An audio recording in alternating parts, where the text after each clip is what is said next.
ألف باء تاء ثاء جيم حاء خاء دال ذال راء زاي سين شين صاد ضاد طاء ظاء عين غين فاء قاف كاف لام ميم نون هاء واو ياء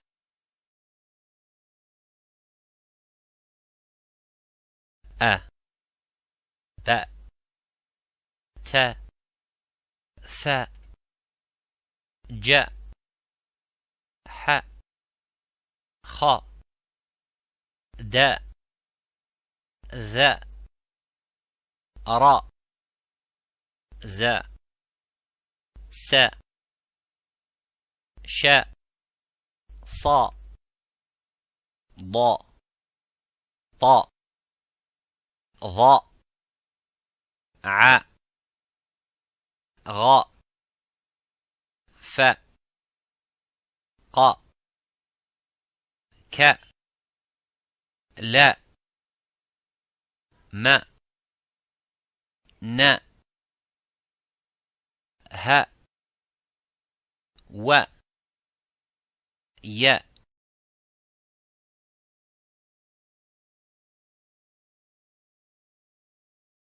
إي بي تي ثي جي حي خي دي ذي ري زي سي شي صي ضي طي ضي عي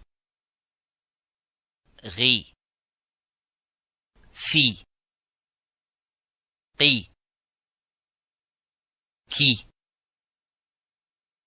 لي مي ني هي وي يي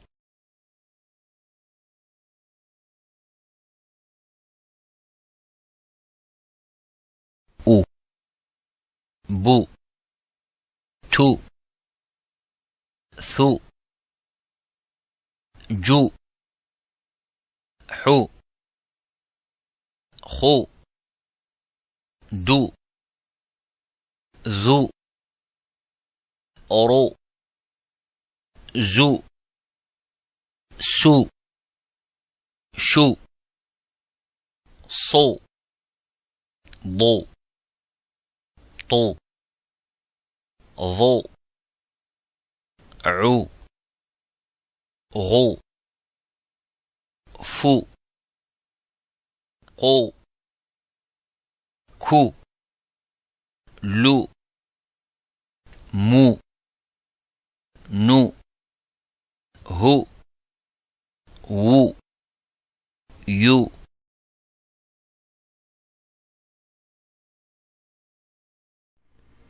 Okay, Bismillah. Discussion is about vowels in the Arabic language. Unlike English, where vowels are made from the letters of the alphabet, in Arabic we have three distinct signs for vowels, and they are on the left hand side: Dhamma, Fatha and Kasra. So we have here a noon. So the way we would write a Dhamma is as follows. It's like a small wow, and it has the sound of U. So the way you pronounce this is Nu. Nu. Now you can watch this video, which will pronounce all the letters with a Dhamma. Secondly, we have the Fatha. Now with Fatha, it's written as a line on top of the letter. and it has the sound of a. That would be na. Na. So you can watch this video to listen to the letters of the alphabet being pronounced with a fatha. Finally, we have the kasra. With the kasra, it's similar to a fatha, but it's written on the bottom of the letter. And it has a e sound. So that would be pronounced as ni. You can watch this video to listen to the letters of the alphabet being pronounced with a kasra. Now, it's a good idea to memorize these three names, Dhamma, Fatha and Kasra, which will help you through your studies in Arabic. So let's do an example of a word that has these three vowels in the word. So let's try to pronounce this word. So we have this is a kaf, so it has a k sound, and on top of it is a dhamma, so there's an u sound. So that would be ku. Ku. Then we have the ta with a kasra, so that would be ti. So ku ti. And then we have the ba with a fatha on top. And remember, the fatha has an a sound, so that would be ba. So it would be ku ti ba. Kutiba. Kutiba. Which means it was written or it was prescribed. So that's a brief explanation of vowels. وصلى الله على سيدنا محمد وعلى آله وصحبه وسلم. أشرقت نفسي بنور من فؤادي حينما رددت يا رب العباد. In this video, I'm going to be explaining short vowels in the Arabic language. Unlike English, in English we have 5 vowels, A, E, I, O, U. In Arabic, we only have 3, and they are what is known as fatha, dhamma, and kasra. So let's first of all just understand how they're written. So in front of us we have the letter fa, and when we add vowels in Arabic, it's different to English. We don't add them after the letter. We add it on top of the letter. So fatha will be written as follows. It's written with a line on top, like that. Al-dhamma will be as follows. It's like a small wow. And we have the kasra, which is like a fatha but on the bottom. So let's assume that this is the line where we write. The fatha would be on top of the letter, dhamma would be on top as well, and kasra would be on the bottom. So fatha, dhamma, kasra. So that's just the terminology, and inshallah we'll find out how they're actually pronounced. So we have the first harakat, which is fatha. Now, for example, when we say the word cat, notice the a sound. It's a sound. Cat. That's the same sound of a fatha. Now, we have here, I've transliterated cat into Arabic. So we have the kaf here, so it makes the same sound, the k sound. And then we have the ta, which is equivalent to the t in English. So this says cat. So notice the vowel is on top, not after it, as in cat. And obviously in English we write from left to right, while in Arabic we write from right to left. So in English, when we read a word, we read it this way. In Arabic, it's actually upwards, like that. So we read the first letter and what harakat has first, the second letter, what haraka it has, and so on. Now, similarly, back, the word back, so it's the same sound, back. Now, just something to note is when we say this sound, the sound, you'll notice your mouth is open, wide, Now let's just practice. We have here a word in Arabic. So to pronounce this, we have 3 letters here. We have the jim, which has the j sound. Like, for example, the word jeep, or jog, or Jupiter. So j, it's a j sound, and there's a fatha there. So this will be pronounced as ja. Then we have the lam here. That's equivalent to the letter L in English. Like the word look. To pronounce the lam with the fatha, it's la. So ja, la. And then finally we have the sin. That's equivalent to the S sound in English. So this will be sa. So ja, la, sa. Jalasa. So jalasa means he sat. And notice we don't elongate.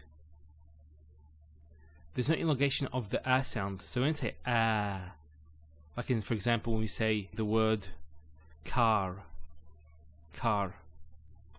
It's car. It's not car. So this will be 1 syllable. That's another syllable. And that's another syllable. So there's 3 syllables. Ja, la, sa. Now here, when we say car, there's an elongation. That's written differently, and we'll explain that later on, inshallah. Just to note, it's a quick sound. So just ja, la, sa, jalasa. Not jalasa or jalasa. No, jalasa. There's no elongation. Okay, we've reached the dhamma now. So it's a small letter wow. What letter does a dhamma make? It's like the word book. Although there's 2 letters, both of the there's 2 O's. Although there's 2 letters here, it's pronounced like a dhamma. Unlike, for example, the word choose. So when we say choose, there's an elongation there. We say choose. We don't say choose. It's not choose. It's not choose. It's choose. So although in English they can actually sound differently, even though they're written the same way, they sound differently. In Arabic we don't have this. So the way it's written is the way it's pronounced. To transliterate this in Arabic would be the following. Here. So this is the ba, and we have the dhamma. And you'll see it's going like this. That's just the way it's written. It doesn't really matter if it's like that or like this. It's the same thing. So just 1 point note there. That's just the script. That's the way the script is. So that's a ba with a dhamma. Notice when I say dhamma, it's very important. Some people actually they don't say it with a dad. They say it with a dal. So they say dhamma. It's not dhamma. It's dhamma. Maybe non-Arabs will find this hard to pronounce, but that's inshallah as you progress in your Arabic studies, and when you actually learn the rules of pronunciation, you will improve on that, inshallah. We have here the ba with a dhamma, followed by the kaf, which is the K sound. So here it's pronounced as book. This letter alone with the dhamma would be bu. So book. Similarly, we have the word in English put. It's put. So there's a u sound. That represents the sound that a dhamma makes. Put. Now I didn't transliterate that put because actually there's no p sound in classical Arabic. Those in Iraq, for example, they actually use the P sound, but actually it's not in the original in classical Arabic. So usually when you pronounce something with a P, it's represented by the ba, usually. Now let's just practice this. We have a word composed of 3 letters. Both the first 2 letters are actually with a dhamma. There's a sin. So we have, if we break this up, there's a sin with a dhamma. Then there's a ba with a dhamma, and there's the lam. So to pronounce this has a S sound. So su, bu, and this is the lam, like the letter L. So subul, subul. Now I'm deliberately not pronouncing the last haraka on this letter, because when we start going to Arabic grammar, we'll find out that this actually changes. It's the same word. It will be the same word, but the last letter, the haraka or the vowel on the last letter will change depending on the word's function in the sentence. Subul means paths.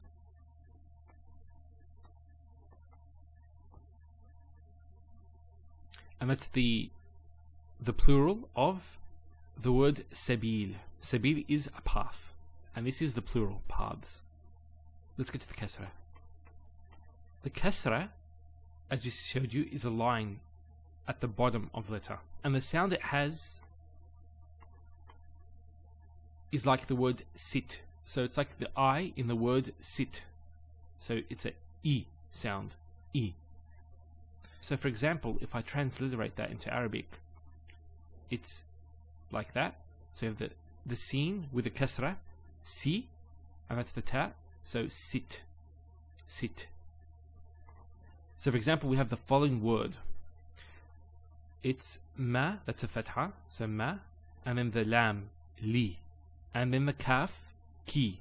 So maliki, maliki. Malik means king. So let me just write this, a king.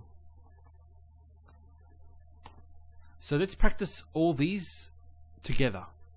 So the fatha, the dhamma, and the kasra all together. We have a word. Let's practice this word and try to pronounce it. So we have here the kaf with a dhamma. So that would be ku. Then we have the ta with a kasra. This will be ti. And then the ba with a fatha would be ba. So ku, ti, ba. Kutiba. Now, kutiba means it was written or it was prescribed. So that's just a brief explanation of the short vowels. And inshallah, in the next lesson, we'll be talking about the long vowels. أشرقت نفسي بنور من فؤادي حينما رددت يا رب العباد وانتشت روحي.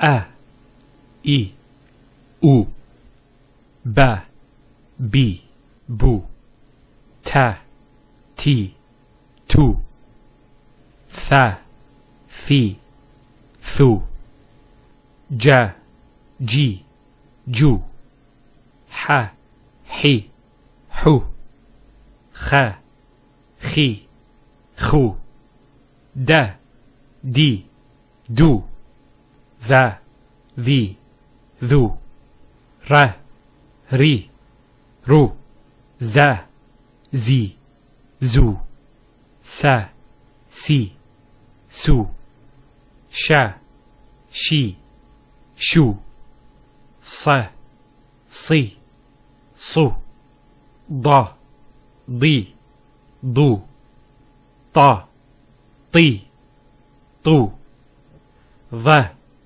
Thi, Thu, A, I, U, Gha, Ghi, غو فا في فو قا قي قو كا كي كو لا لي لو ما مي مو نا ني نو ها هي هو وا وي وو يا يي يو.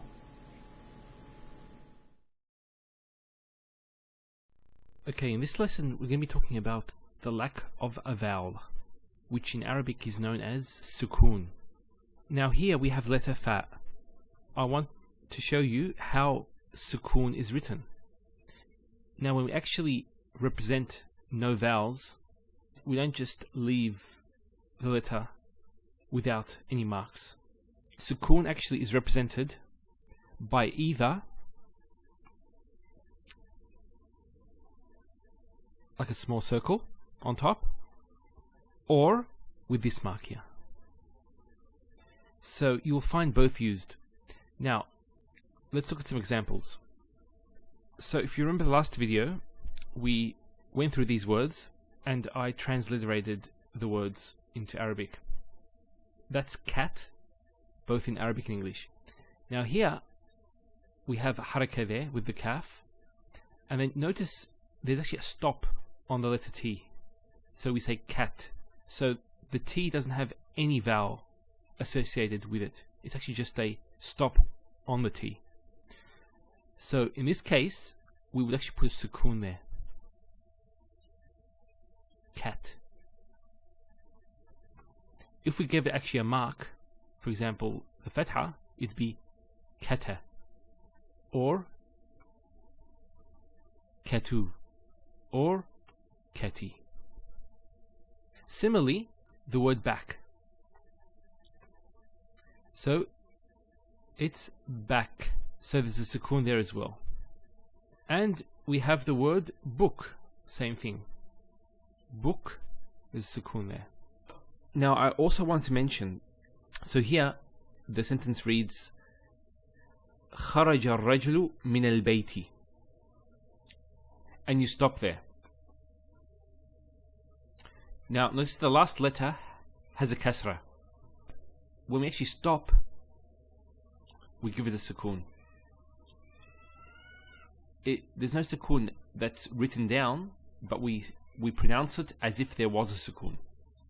For example, in the Quran, this is in Surah Fatiha, اهدنا الصراط المستقيم. It's mustaqima. There's a fatha there, but we don't pronounce that fatha when we stop. So we have this verse from the Quran, and I want to highlight something based on the script that is used in the famous Saudi print of the Quran. With this particular script, it uses this sign for sukoon. So that says qul. That's a command. It means to say. Qul. So it's written like that. Then we have here another sukoon, and there's another sukoon there. Now one thing to note, if you go a bit further on, we find this. Remember we said that sukoon can also be represented by this sign here, by this, it's like a circle. This circle in the Mus'haf is not a sukoon. It doesn't represent a sukoon. And you actually find two types of these circles. One of them is like a normal circle, and one of them is more like a long circle, like that. Both of these are used in the Mus'haf to represent tajweed rules. Now, outside of the Quran, you'll find that a sukoon can be represented by an O. So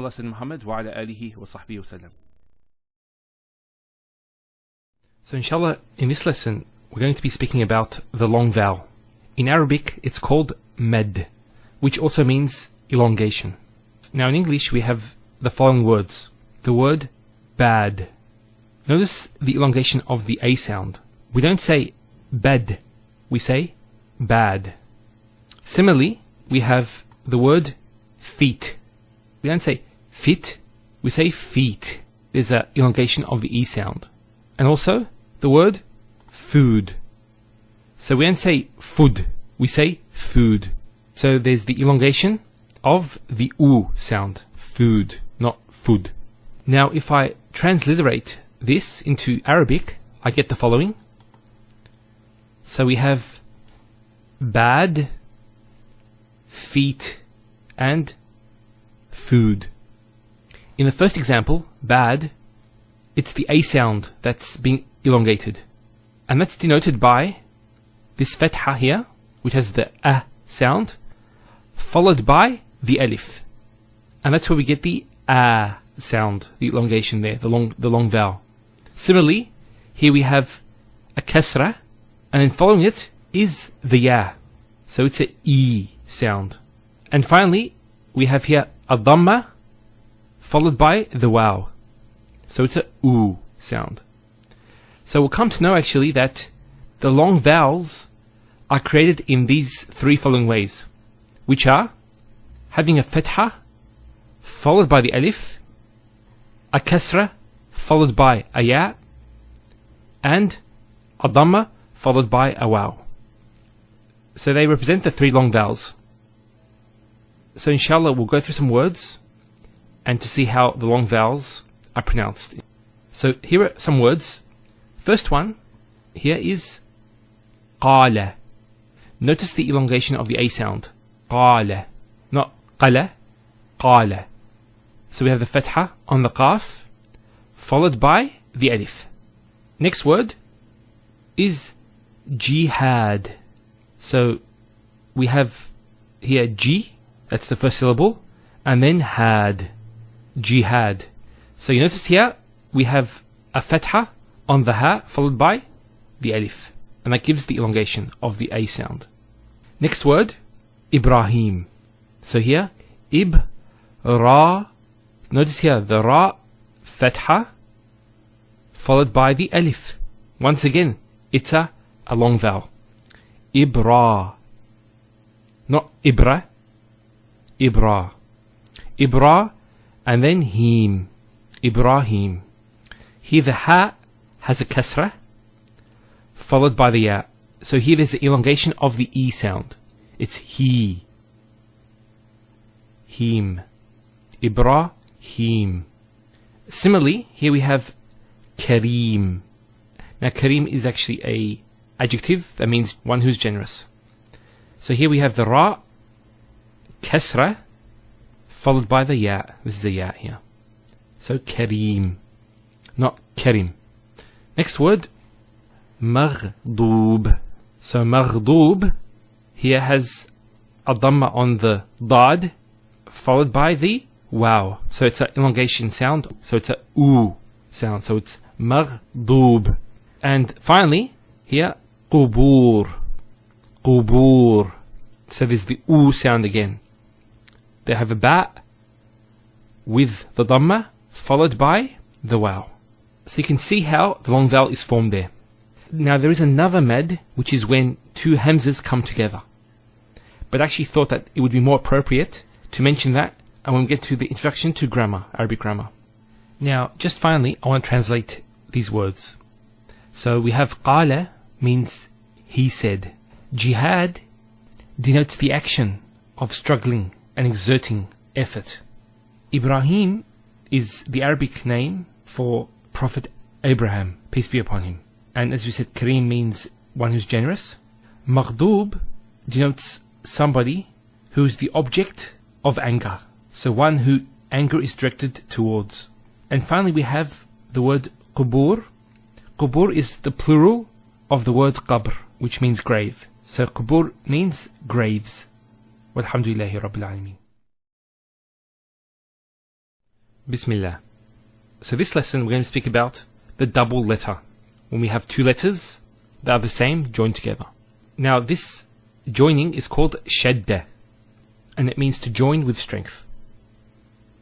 So if we take the word shadda, what Arabs use for the sign of shadda is the following. It's just that part of the word shadda, which is that. So if we want to double this letter, what we do is we add the shadda. That's it there. Now, a point to note is that the shadda will always have a vowel mark accompanied with it. Either the fatha, the dhamma, or the kasra. So, for example, we have here 3 scenes with a shadda and the 3 different harakat. So, as you can see, the shadda with a dhamma, the shadda with a kasra, and the shadda with a fatha. One point, the kasra here is usually written under the shadda, or it can actually be written underneath the letter itself. So the actual kasra can go down here as well. But the shadda stays there. The shadda will never be on the bottom. Another point is the shadda can go on any letter, except for the hamza or the alif. So any other letter can accept a shadda. Now let's dissect the shadda on top of these letters. So we said that the shadda represents a doubling of the letter. So here, there's 2 scenes, because the shadda is there. So there's one scene, followed by another scene. Now the first scene will always have a sukoon. And then the second scene will have the actual harakah. Now let's put, for example, a letter before it, because we know that a word cannot start with a sukoon. You can't have a letter with a sukoon starting off a word. So let's put the ra, for example. So to pronounce this, we would say ressu, ressu. Notice how I give the double letter. Ressu, ressu. Now similarly, this is 2 scenes as well.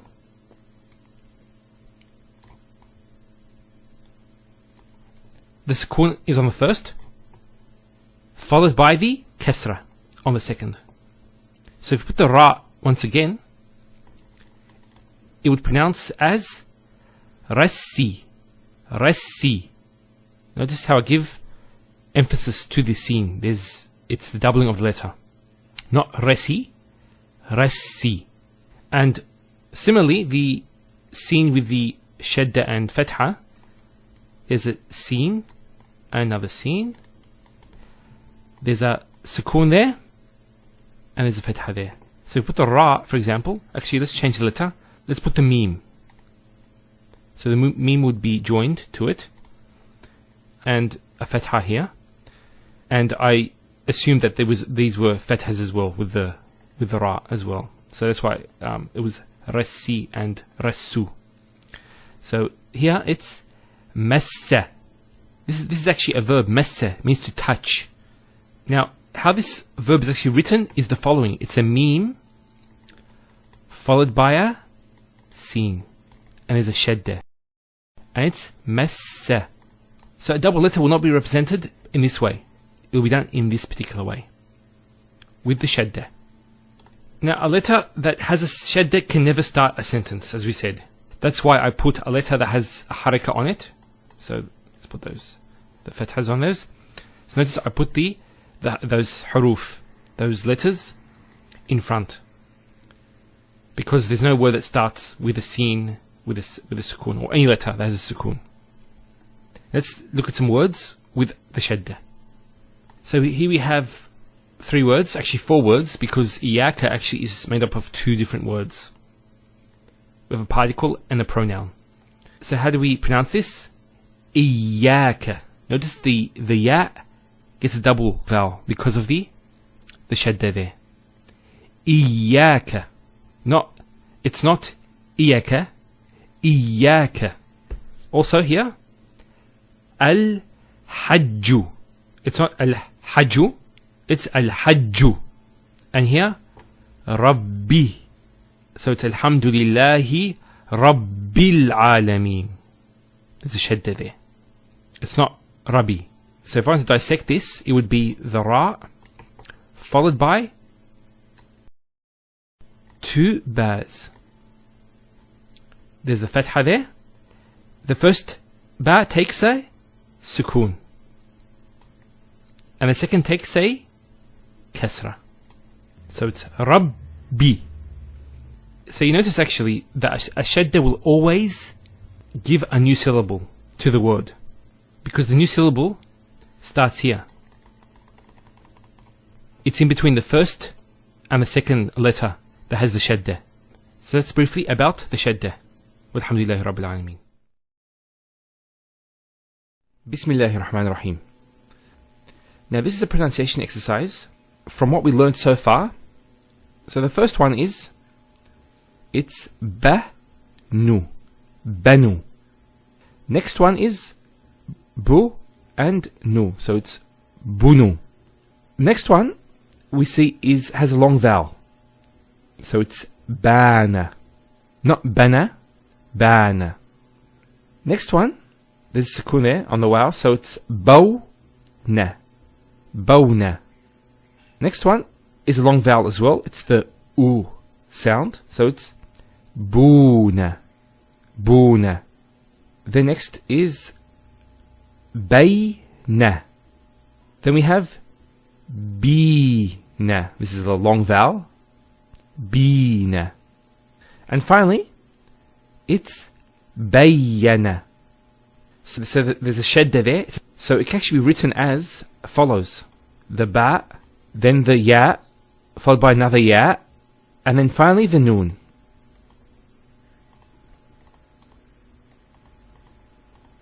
So, bay, ya, na. So when there's a shadda, there's a double letter.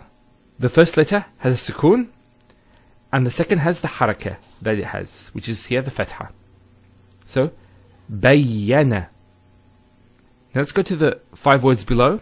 We'll pronounce it and give you the meaning. So the first word is fi. So you notice there's the elongation, the long vowel. Fi means in, and that in could either be physical or abstract.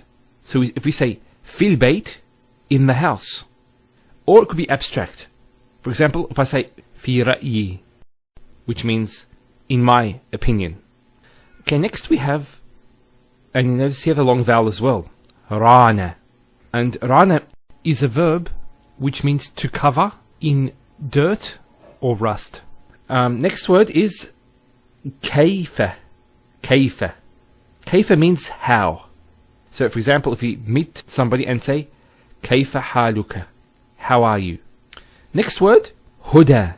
Now this is not actually a ya, it's an alif. It's called an alif maqsura, and it's exactly like an alif, the way it's pronounced.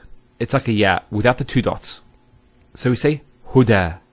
There's the elongation as well, because the fatha followed by an alif. If this wasn't there, it will be huda, but huda with the alif. Finally, we have the verb kassara, which means to smash something into many pieces. It's an intensive form. With verbs, when we have the shadda, the verb involves intensity. And you can actually feel it the way it's pronounced. Kassara instead of kasara. So once again, there's the kaf, followed by 2 scenes, and then the ra. So kas, skune, sara. Kassara, not kasara. So it's very important with the shadda to give it the double sound. And sometimes people might be a bit too hasty and not give that double letter. My best advice to you is maybe go through the Quran and try to read it and have, for example, a recording of it, a clear recording, and see if you pronounce it exactly the same way. I must warn you, there are many rules that might cause you to be a bit confused, and you might ask, why is it recited in this way? It should be this way. But usually, most words in the Quran will be recited the way that they are written. So we finish the pronunciation. Wa sallallahu alaihi wa sallam Muhammad wa ala alihi wa sahbihi wa sallam.